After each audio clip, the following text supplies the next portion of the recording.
Bueno, chicos, muy buenas noches para todos. Me alegra tenerlos nuevamente aquí en sala.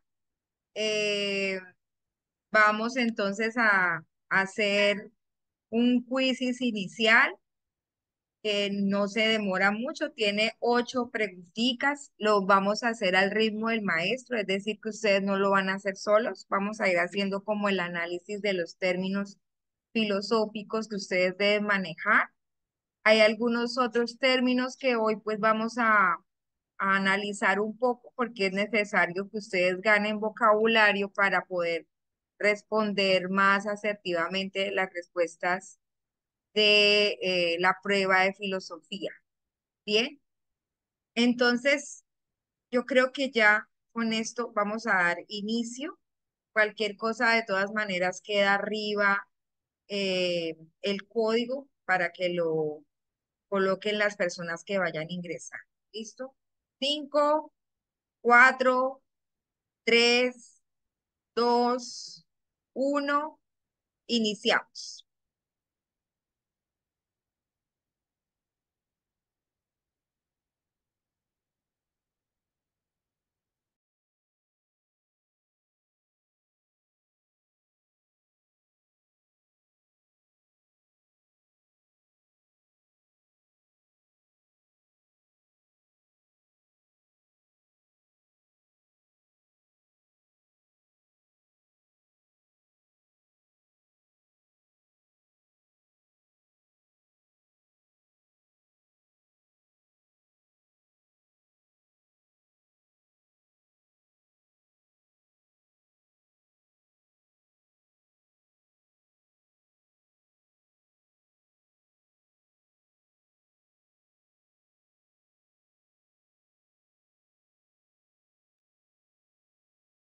Bueno, la primera pregunta es el estudio de todas las causas y sobre qué es la realidad, cuál será la rama que eh, hace referencia a este estudio, todas las causas y qué es la realidad. La metafísica, ¿sí? Muy bien. Siguiente.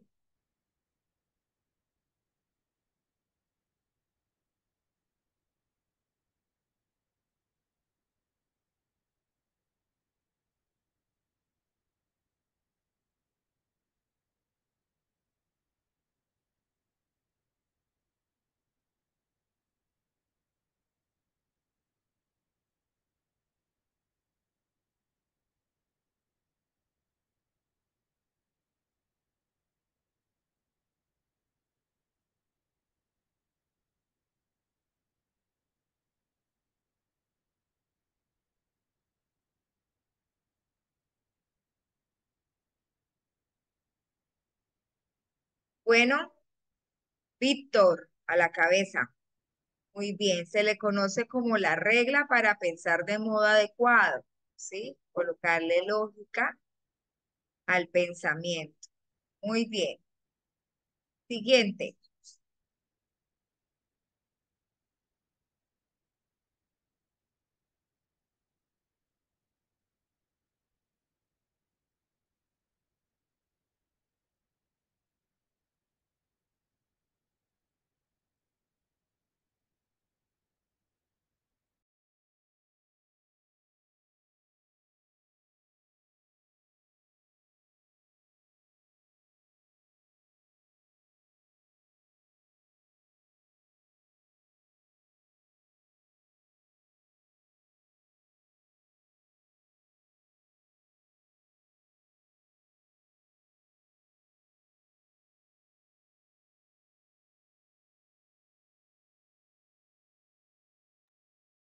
Bien, Víctor sigue a la cabeza.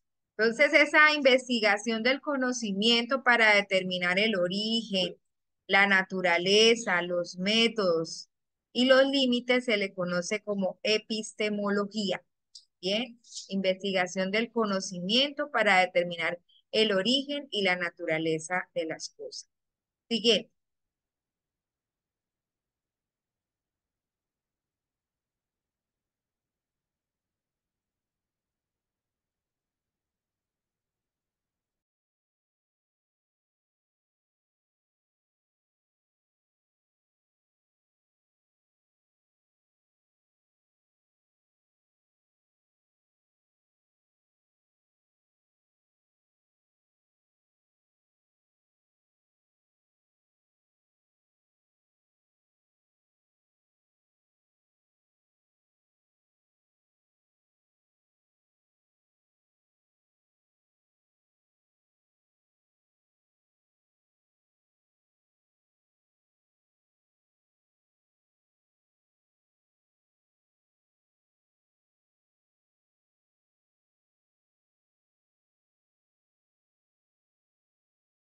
Profesora, estaba silenciada.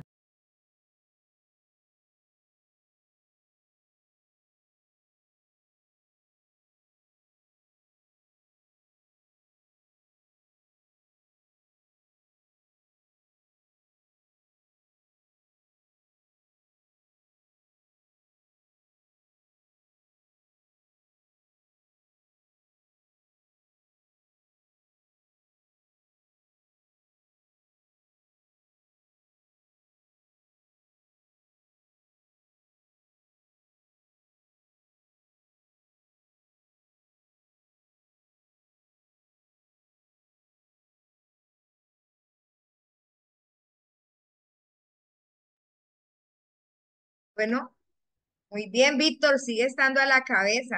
Hay personitas que han ido escalando. Les decía ahorita que estaba silenciada, que la ética, pues, es la que nos ayuda a juzgar entre lo que está bien y lo que está mal, ¿sí? Y aquí la parte de la filosofía que estudia los valores, su orden jerárquico, es la axiología, ¿sí?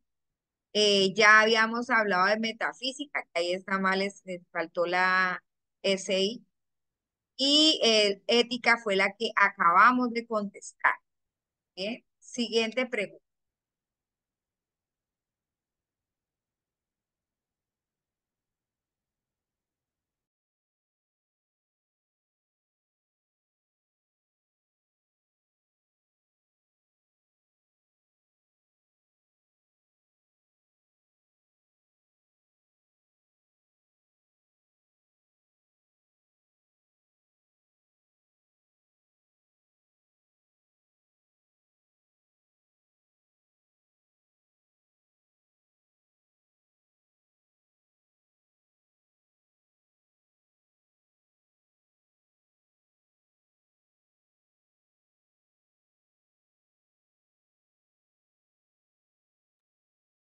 Bueno, Víctor sigue estando a la cabeza. Aquí hay un error de ortografía, muchachos. Les ofrezco disculpas. Sensibles con ese. Este quiz lo tomo de quiz en línea, que ya está elaborado con preguntas sobre filosofía. Entonces les ofrezco disculpas. Bueno, aquí dice que nos referimos a la parte que estudia el arte y lo bello como cualidades sensibles y es la estética, ¿sí? Él estudia todo lo que es la belleza y las facultades del arte. Nos faltan dos. Vamos a la siguiente pregunta.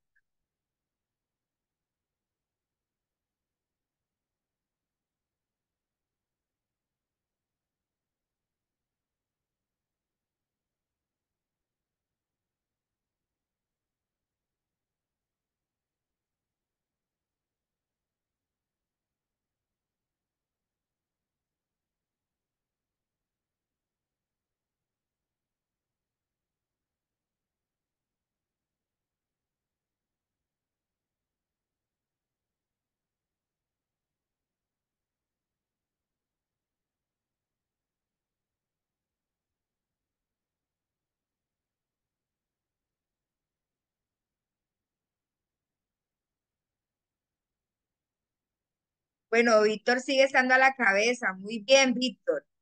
El estudio que hace reflexiones sobre la esencia, las propiedades, las causas, los efectos de las cosas naturales que nos rodean es la filosofía.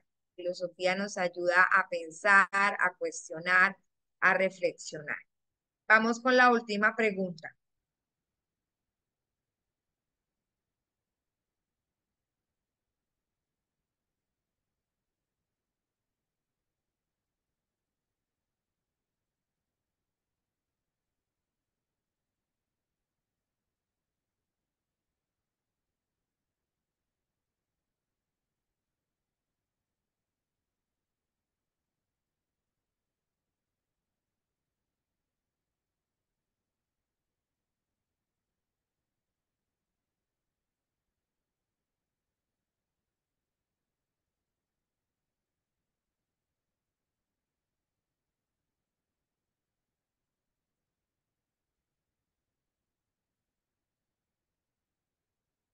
Muy bien, Juan también está ahí en el podio. Muy bien. Entonces la palabra filosofía significa amor por la sabiduría, ¿sí? Filo, que es amor, y Sofía, que es sabiduría. Para los que no lo sabían, pues es bueno que sepamos qué significa la palabra y en ese sentido, pues podamos también comprender qué sentido tiene los textos filosóficos dentro de la prueba de lectura crítica.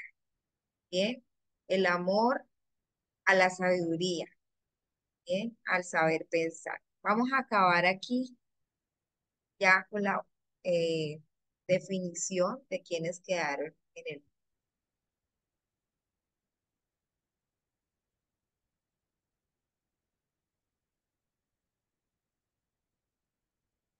taratatán.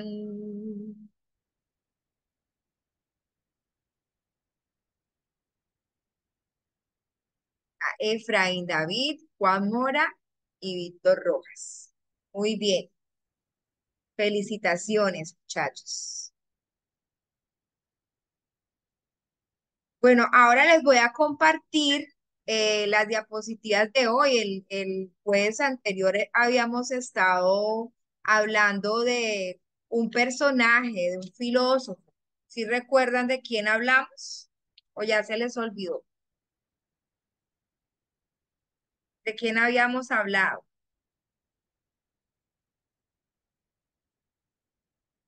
Mm, ya no se acuerdan. A ver, ¿quién? ¿Ninguno? Voy a pasarme aquí atrás. Ay, no, qué triste, qué tristeza. Entonces nosotros el jueves pasado estuvimos hablando de este señor, del señor Kai Raymond Popper, ¿sí? Era filósofo, ¿sí? Politólogo, profesor austriaco, habló del falsacionismo. ¿Se acuerdan algo sobre eso? Dice, Popper argumentó que una teoría en las ciencias empíricas nunca puede ser probada, pero puede ser falsada, ¿sí? Y hablamos de la pseudociencia, hablamos de la pseudociencia, ¿sí? Que es la falta de evidencia verificable, que no se basa en experimentos, que usa un lenguaje técnico pero sin fundamentos, no acepta que sea refutado o contrariado, se basa en anécdotas, en testimonios. Entonces, como tal, no es algo que se pueda comprobar mediante métodos científicos. ¿Sí? Entonces, esa falsabilidad que propone Popper es un concepto para distinguir la ciencia, que es lo que se puede comprobar, de la pseudociencia. Dice, una teoría es científica solo si se puede poner a prueba, ¿sí? Esa falsabilidad dice que es una afirmación es falsable si existe un experimento que evidencia que se puede demostrar que es falso. Entonces, no significa que la afirmación sea falsa, sino que debe ser o que puede ser refutada. Ejemplo, dábamos el ejemplo de que todos los cisnes son blancos. Y esa afirmación es falsable, solo bastaría con encontrar un cisne negro para demostrar que es falso. Ahí se daba la definición. Luego estuvimos hablando de la paradoja de la tolerancia escrita por Popper, ¿sí? Hicimos unos ejercicios acerca de la paradoja de la tolerancia. Y hoy vamos a hablar de este señor que es muy resonado en la filosofía. René Descartes, que en latín significa Renatus Cartesius, del onomástico del que se deriva el adjetivo cartesiano. Nació en Turín, Francia, el 31 de marzo de 1596. Murió en Estocolmo el 11 de febrero de 1650. Fue un filósofo, matemático, físico francés, considerado el padre de la geometría analítica y la filosofía moderna, uno de los protagonistas con luz propia en el umbral de la revolución científica. Su método filosófico y científico expone en reglas para la dirección de la mente y más específicamente en su discurso del método. Establece una ruptura con la escolástica. ¿Alguien podría definir qué es la escolástica, por favor? Ese es otro término filosófico que tenemos que conocer muy bien. ¿Qué es la escolástica? ¿Lo han escuchado en clases de filosofía?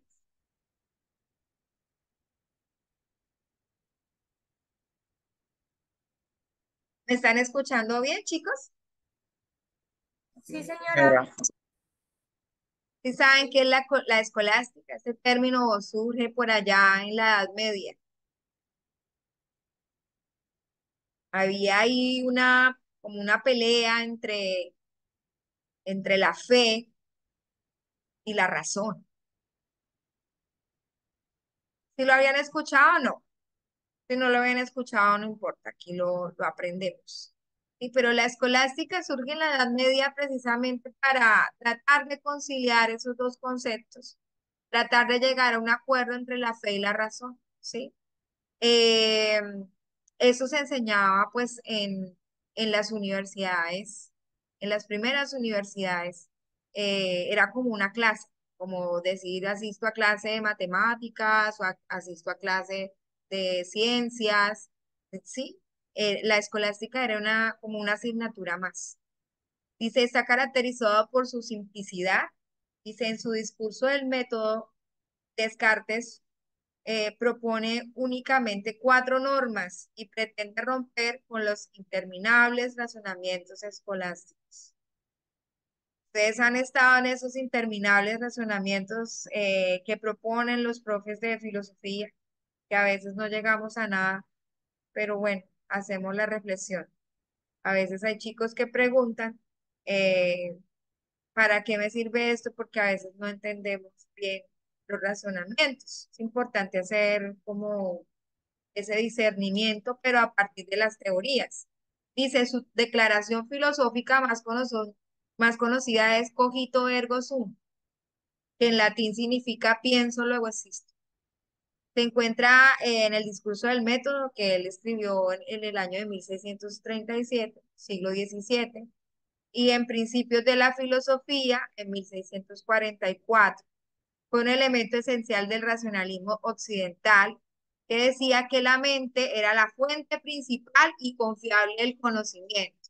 Descartes no confiaba en los sentidos, solo en la mente.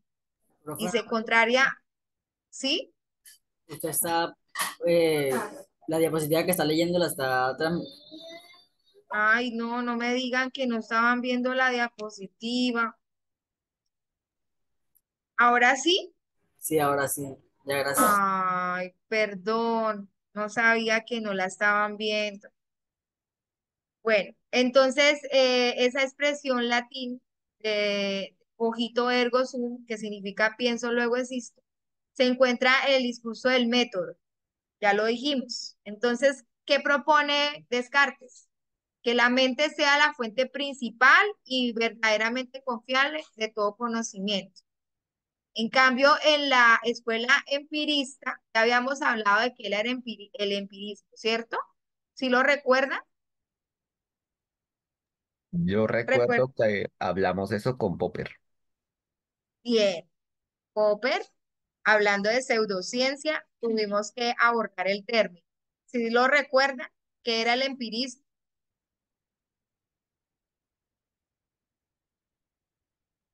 ya se les olvidó. Bueno, el empirismo es aprender a través de los sentidos. Yo les decía en la clase anterior que las mamás somos empíricas en la cocina. No fuimos a una universidad a estudiar gastronomía, ¿sí? Pero lo que aprendimos, lo aprendimos viendo o en su defecto experimentando, ¿sí? Aquí, bueno, si yo le echo un poquito más de agua, si de pronto le echo otra pizquita más de sal y voy probando, ¿sí? Entonces, empirismo es aprender a partir de la práctica. No tuve que ir a ninguna universidad. De hecho, muchos mecánicos en nuestra ciudad son empíricos, no fueron a estudiar mecánica, ¿sí? Sino que lo aprendieron de pronto porque el papá les enseñó, porque un hermano, porque lo vieron, ¿sí? Entonces, el empirismo es aprender a través de la práctica, por sí mismos, ¿sí? Sin necesidad de ir a una universidad a aprender, cierto tipo de disciplinas, ¿sí? Bueno, eh, ese empirismo era para Descartes algo en lo que no debíamos confiar, porque el empirismo nos hace pensar que podemos aprender a través de los sentidos, pero él pues tenía en su mente que los sentidos nos pueden engañar. Y de hecho sí, hay muchos experimentos que así lo demuestran, que nuestros sentidos pueden ser engañados, ¿sí? Basta con cerrar los ojos y que nos hagan palpar algún elemento y pensar que estamos, no sé, tocando algo de áspero y podemos pensar que es otra cosa menos lo que es, ¿sí? Bueno, en sí que los sentidos nos engañan, no son una fuente confiable de conocimiento. Eso era lo que pensaba Descartes. Formuló el conocido método cartesiano, pues porque ya sabemos que eso obedece a su onomástico, que era, ¿cómo se llamaba él? Renatus Cartesius, ¿sí? Oye, ¿y ustedes saben qué es un onomástico?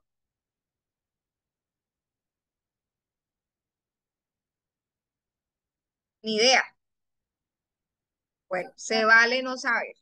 ¿Listo? Bueno, entonces el método cartesiano buscaba que el conocimiento se adquiriera por medio de la razón, ¿sí?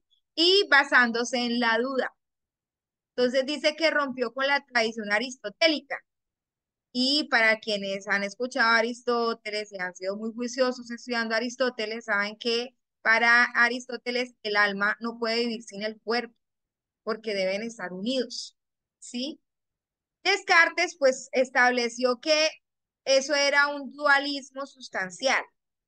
¿Y qué significa dualismo? Que cada uno por su lado puede existir. Dice, la mente no depende del cuerpo para pensar y el cuerpo sin la mente también puede existir. Entonces, él postula una idea totalmente diferente a la de Aristóteles. Bien, entonces, para el término onomástico, para que nos quede más claro, porque en la primera diapositiva que no estaban viendo ahorita, es onomástico del que se deriva el adjetivo cartesiano, Renatus Cartesius, en latín, de ahí surge ese término, cartesiano. Pero, ¿qué es eso del onomástico? No quiero que se queden con la duda.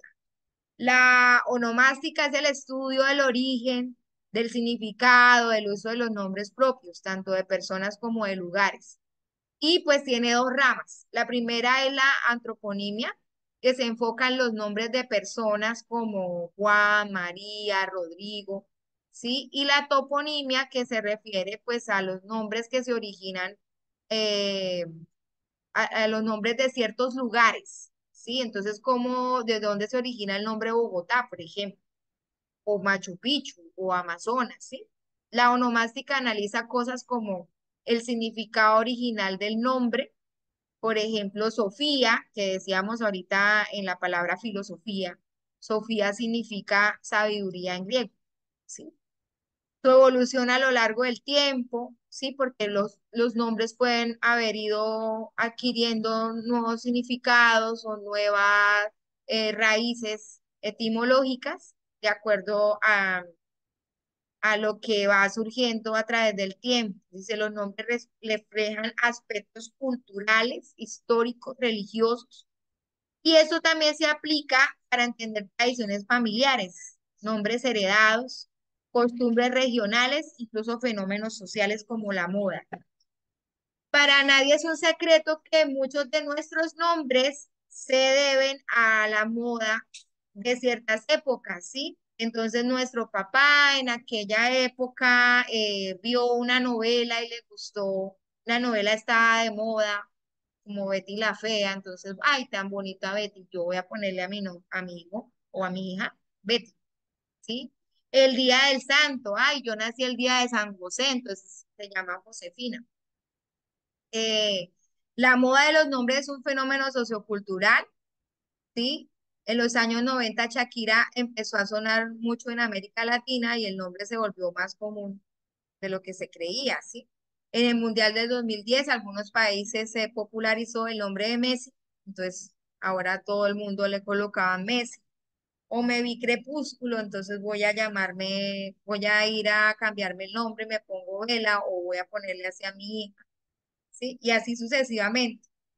O los nombres de extranjeros como para ganar estrato, ¿sí? Entonces voy a ponerme en lista con los nombres de mis hijos, uno que se llame Kevin, Jonathan, Brit, bueno, en fin, ese fue un pequeño comercial.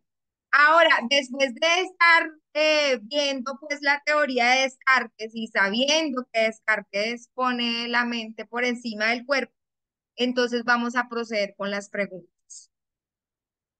El texto dice, ¿por qué nuestra mente es más conocida que el cuerpo? ¿Están viendo la diapositiva? Sí, profe. Sí, profe. Bueno, dice, por otra parte, para saber que conocemos nuestra mente, no solo antes y más ciertamente, sino también más evidentemente que el cuerpo, hay que observar que es evidente por luz natural que no hay afecciones o cualidades de la nada. Y por tanto, donde quiera que observemos algunas, debe hallarse necesariamente una cosa o una sustancia a la que pertenece. Y cuantas más observemos en esa cosa o sustancia, tanto más claramente la conoceremos. Y es evidente que observamos más en nuestra mente que en ninguna otra cosa, porque todo lo que nos permite conocer algo nos lleva también con mucha mayor certeza al conocimiento de nuestra mente. Como cuando juzgo que existe la tierra porque la toco o la veo, con más razón debo juzgar por eso mismo que existe en mi mente, pues es posible quizá que juzgue que toco la tierra aunque no haya tierra, pero no es posible que yo juzgue esto y que mi mente que lo juzga no sea nada, y así en lo demás. Tomado de Descartes sobre los principios de la filosofía. La pregunta dice, cuando el autor afirma es posible quizá que juzgue que toco la tierra aunque no haya tierra, pero no es posible que yo juzgue eso y que mi mente que lo juzga no sea nada. Entonces el autor pretende A, probar que no hay certeza sobre la existencia de la mente. B, señalar que no hay certeza de la existencia de la tierra. C, mostrar que es posible equivocarse en un juicio. D, demostrar la existencia de quien juzga. Vamos colocando las respuestas en el chat.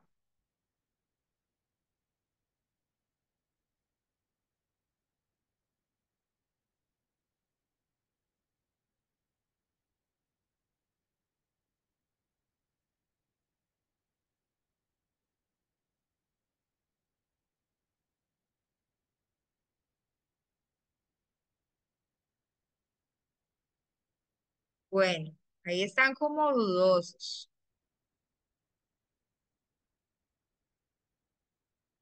Están divididos. Unos dicen que es la D, otros dicen que la A, otros dicen que la C, pero hasta el momento nadie ha colocado que la B. Entonces, miremos. La A dice, probar que no hay certeza sobre la existencia de la mente. Ojo, ojo muchachos, acabamos, yo hice toda una antesala para que conocieran la teoría de Descartes, para que vieran la importancia que le da la mente. De hecho, su frase que lo inmortalizó, pienso, luego existo. ¿Cómo él no le va a dar esa certeza de que existe la mente? Si es a lo que más le da importancia. Cachos. Para este tipo de textos no basta solo con saber de lectura crítica o tener un nivel de comprensión pues elevadísimo. Si yo realmente estoy echando por la borda la teoría filosófica que propone el autor. Bien, señalar que no hay certeza de la existencia de la Tierra ya se desvía un poco porque no es sobre ese tema en el que está centrado el texto. Mostrar que es posible equivocarse en un juicio. ¿Será eso, muchachos? Demostrar la existencia de quien juzga.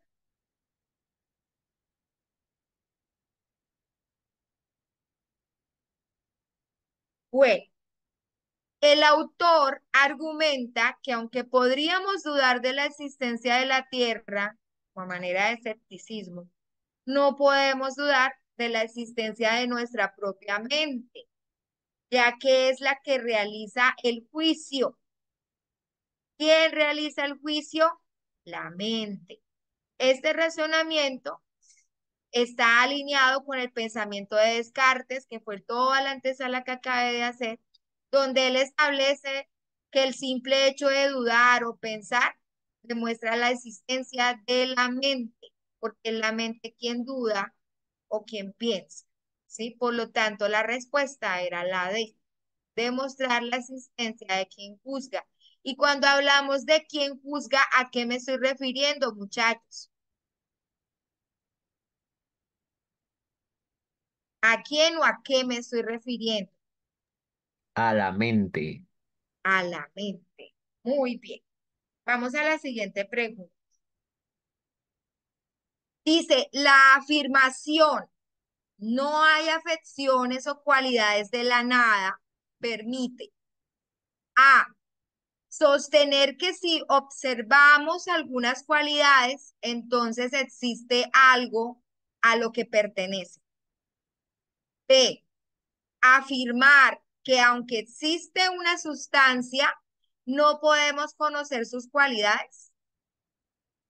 C, sostener que si existe una sustancia, entonces podemos observar sus cualidades. D, demostrar que si conocemos algo, entonces pues existen sus cualidades. Coloquemos las respuestas en el chat.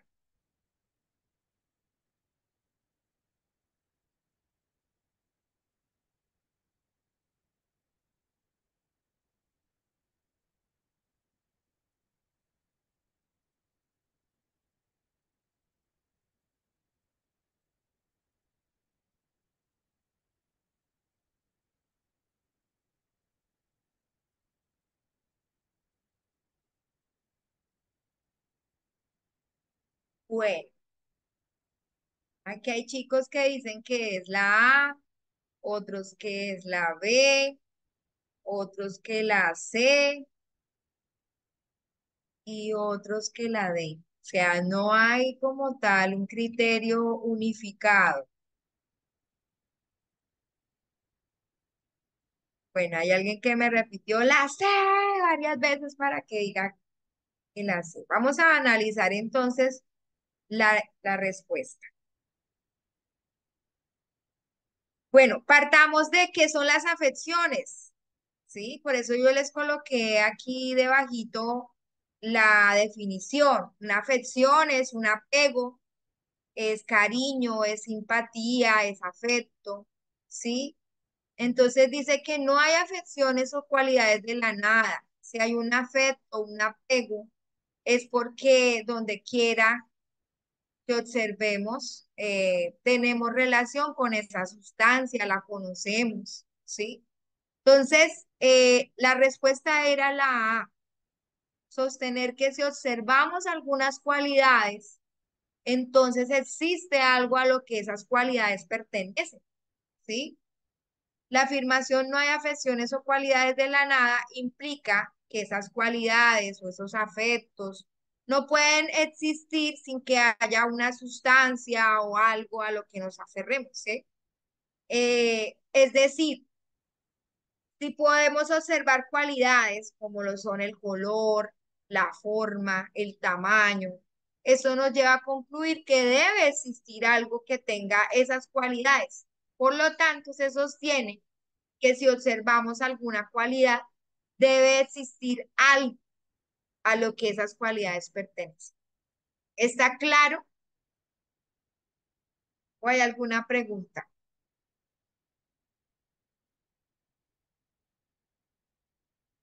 Chicos, ¿está todo claro?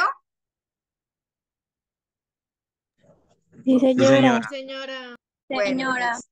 Bueno, listo. Entonces, de acuerdo con los argumentos expuestos por Descartes, nuestra mente existe por A. Cuanto más observemos una cosa, más claramente la conocemos. B. No es posible que yo juzgue algo y que mi mente que lo juzga no sea nada. C. No existen los cuerpos, aunque los toque y los vea. D. Conocemos nuestra mente más ciertamente que el cuerpo.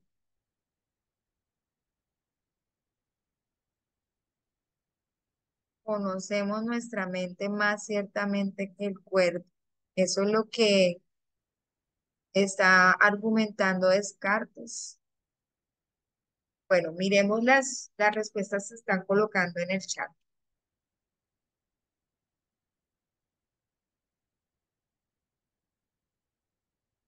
Bueno,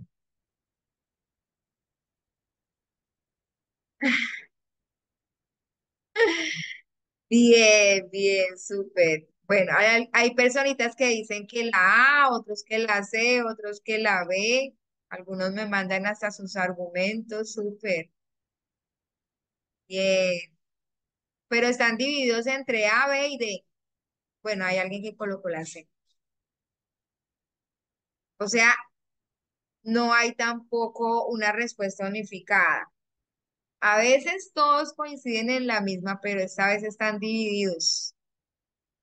Bueno, chicos, vamos a hacer el análisis. Entonces, de acuerdo con los argumentos expuestos por Descartes, nuestra mente existe porque no es posible que yo juzgue algo y que mi mente que lo juzga no sea nada, ¿sí? Porque una vez más está poniendo de manifiesto su teoría o su tesis o su idea de que la mente es lo más importante, ¿sí? Este enunciado recoge la idea central del argumento cartesiano. Dice, el pensamiento es la prueba de la existencia de la mente. Aunque podamos dudar de la existencia de los cuerpos, ¿sí? No podemos dudar de lo que estamos pensando, lo que confirma la existencia de nuestra mente. Entonces, la respuesta era la B. Chicos, yo espero que ustedes estén tomando apuntes sobre digamos, argumentos o esas frases que digamos, establece esos filósofos para poder diferenciarlos de otras teorías filosóficas. Importante. Bien. Siguiente. Con la expresión luz natural, el autor se refiere a una A, facultad de la nada. B, cualidad del cuerpo. C, facultad de la mente. D, cualidad divina. A mirar. Ver. Tarará.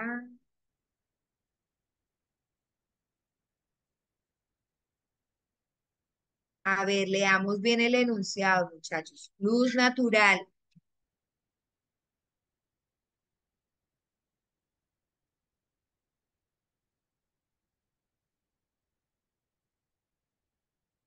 No lo puedo creer.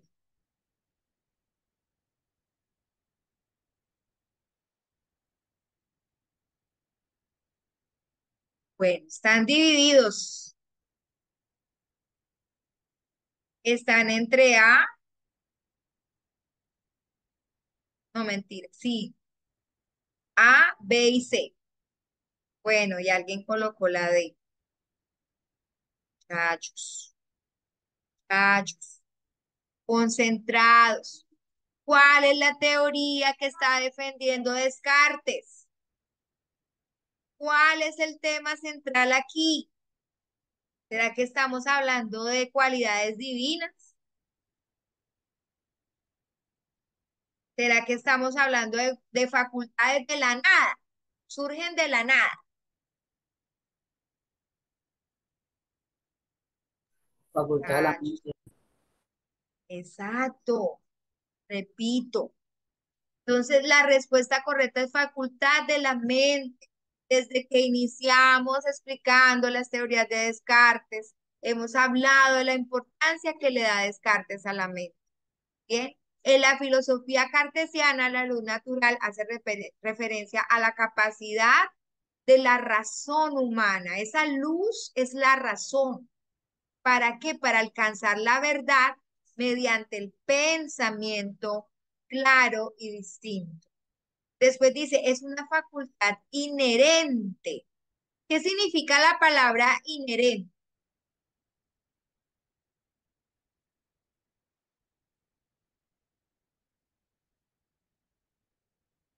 A ver, definamos la palabra inherente.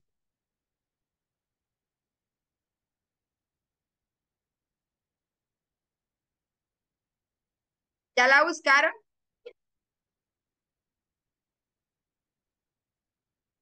Inherente. Bueno, por aquí me escribieron. No, algo que no se puede inherar. Inherente.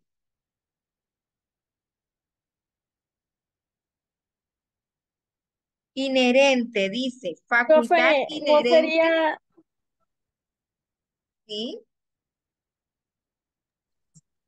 pues sería que por su naturaleza está de tal manera unido a algo que no se Sí, pueda que separar está de ello? unido, que no se puede separar, que es esencial, que es algo propio de, muy bien.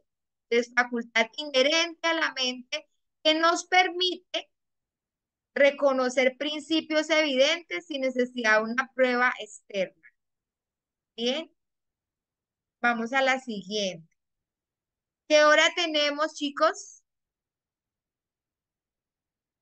7:50. 7:50. Bueno, yo creo que alcanzamos a abordar otro test. 10 minuticos para abordar otro test.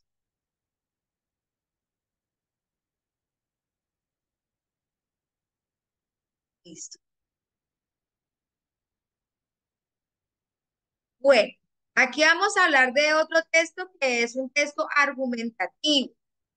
Ya después de que nosotros regresemos, pues voy a abordar otros textos filosóficos, voy a hablar de textos de Aristóteles, pero esto necesito también entrar ya a los textos argumentativos, bien, que es como la parte más neurálgica en la prueba, porque nos cuesta trabajo identificar una tesis, cuáles son los tipos de argumento, cómo se refuta esa tesis, digamos, en cuanto a los enunciados, que es una premisa, si fue un hecho, si fue una evidencia. Entonces necesitamos también abordar muchos de esos elementos.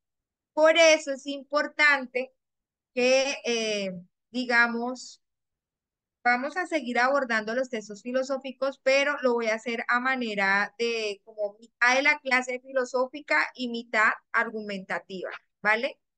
Entonces, la contaminación marina. ¿Quién me quiere ayudar a leer?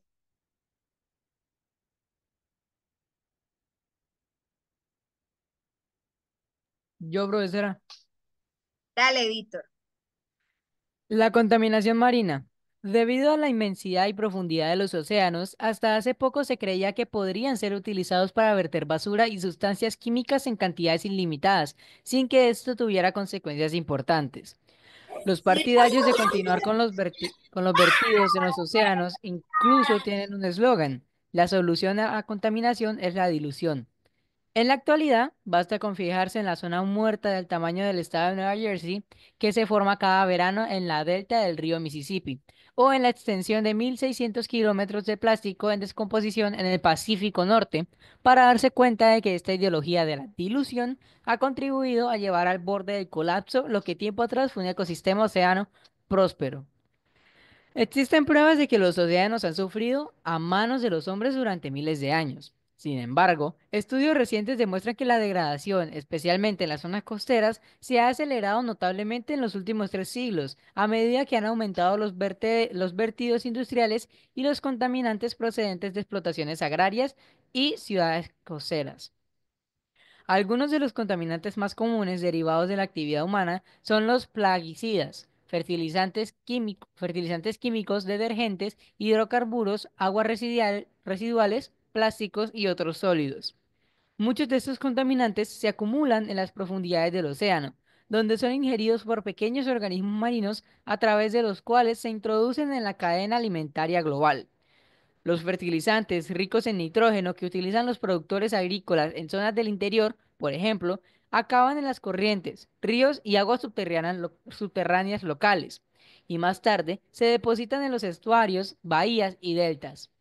Este exceso de nutrientes puede provocar un crecimiento masivo de algas que consumen el oxígeno del agua, lo cual genera zonas en las que no puede haber vida marina o apenas existe.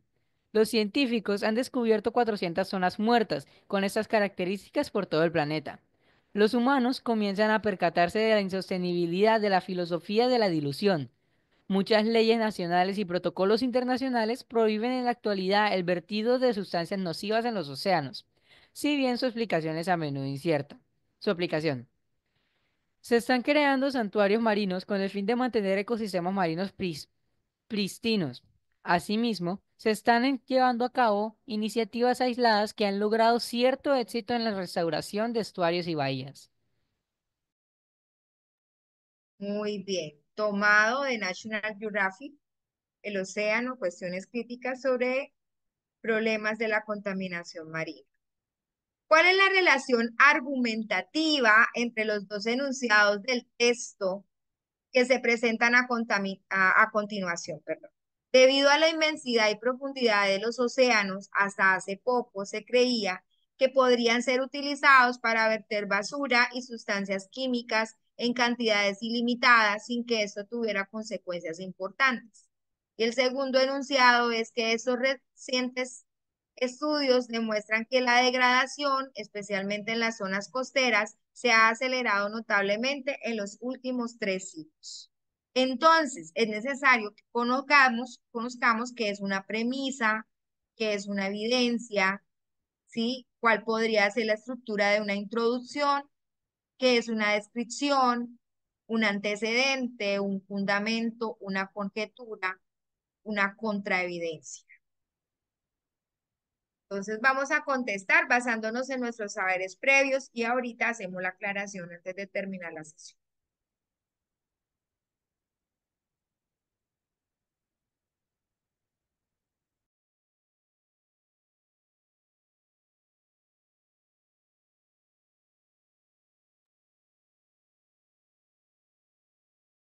Bueno, miremos.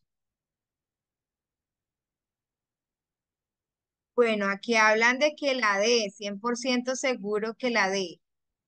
La A, la C. A ver, ¿cuál otro? La A, la C, la D. Varios coinciden en que la D. Bueno, muchachos, importantísimo que hagamos la aclaración de que es una premisa, que es una evidencia, ¿sí? Importante. Entonces aquí les tengo ese fragmento, tengo de dos colores, los dos enunciados, ¿sí? Entonces, ¿qué es una premisa? Una premisa es una afirmación que se da como cierta y que sirve de base para un razonamiento o discusión, ¿sí? Una afirmación que se da como cierta. Una evidencia, cualquier conocimiento o prueba que corrobore la verdad de una proposición, ¿sí? Un antecedente, cosa, hecho o circunstancia que se toma como ejemplo o como referencia, algo que ya ha pasado, ¿sí? Que sirve de referencia para el tema que estemos abordando. Un fundamento es un principio, origen o razón principal de una cosa, ¿sí? Una conjetura es basada en juicios personales, entonces la conjetura es de carácter subjetivo, ¿sí? Porque se imprime la opinión del autor y se forma a partir de indicios o datos incompletos o suposiciones. Es muy parecido a lo que es una hipótesis. Bien, bueno, entonces miremos. Aunque una hipótesis también puede ser objetiva, ¿no, muchachos? Ahí está la gran diferencia. La conjetura solo obedece a lo subjetivo. Entonces, ¿cuál era la respuesta?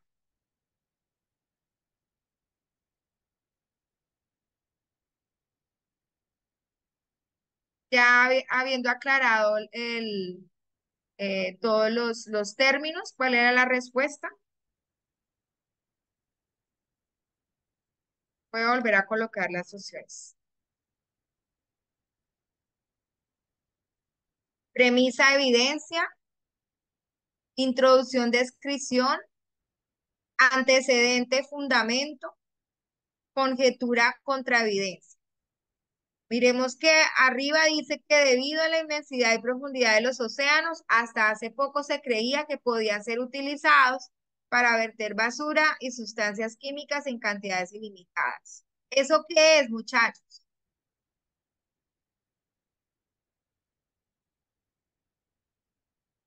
Es un, es una premisa, es una introducción, es una conjetura, es un antecedente. Hoy no quieren hablar, me están escribiendo al chat. A ver, dice que una conjetura, ojo, eso es algo subjetivo. Es un antecedente, muchachos. Es un antecedente, ¿sí? Se está diciendo que hasta hace poco se creía, ¿sí? Que los océanos podían ser vertederos de sustancias químicas ilimitadas y que eso no iba a tener ninguna consecuencia, ¿sí? Y los fundamentos en que se basan, lo acabamos de decir. Voy a mostrarles un poquito más. Dice, razón principal de una cosa, principio, origen, ¿sí? Estudios recientes demuestran que la degradación, especialmente en las zonas costeras, se ha acelerado. ¿Eso es un fundamento o tampoco? Debátanme, por favor. ¿Es un antecedente el primero? ¿Es una conjetura? Acuérdense que las conjeturas también son hipótesis. Entre la C y la D, ¿cuál es? Arguméntenme. Ahí les dejo abierto.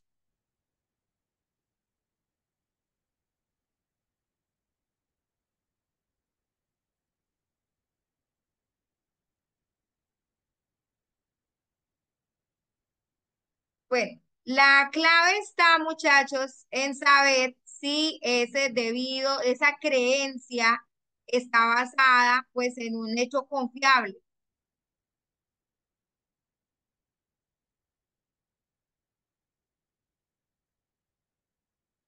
Está basada, digamos, en un experimento, en una investigación y podemos hacer afirmaciones. O simplemente era una hipótesis, algo que se creía, como lo dice el texto. Entonces, ¿cuál es la respuesta?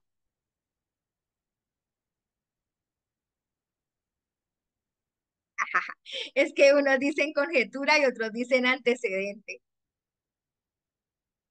Dice, la opción D, porque primero se plantea una creencia equivocada sobre el uso ilimitado del océano, conjetura, y luego se presenta una prueba que la contradice, contraevidencia. Oye, yo quería que me debatieran, pero nadie debate.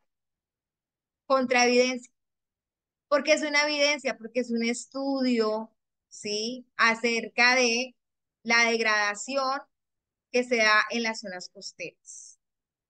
Muchachos, les queda una tarea. No nos vamos a ver el otro jueves porque es Jueves Santo, pero sí les voy a pedir un favor, que ahonden un poco más en los términos filosóficos.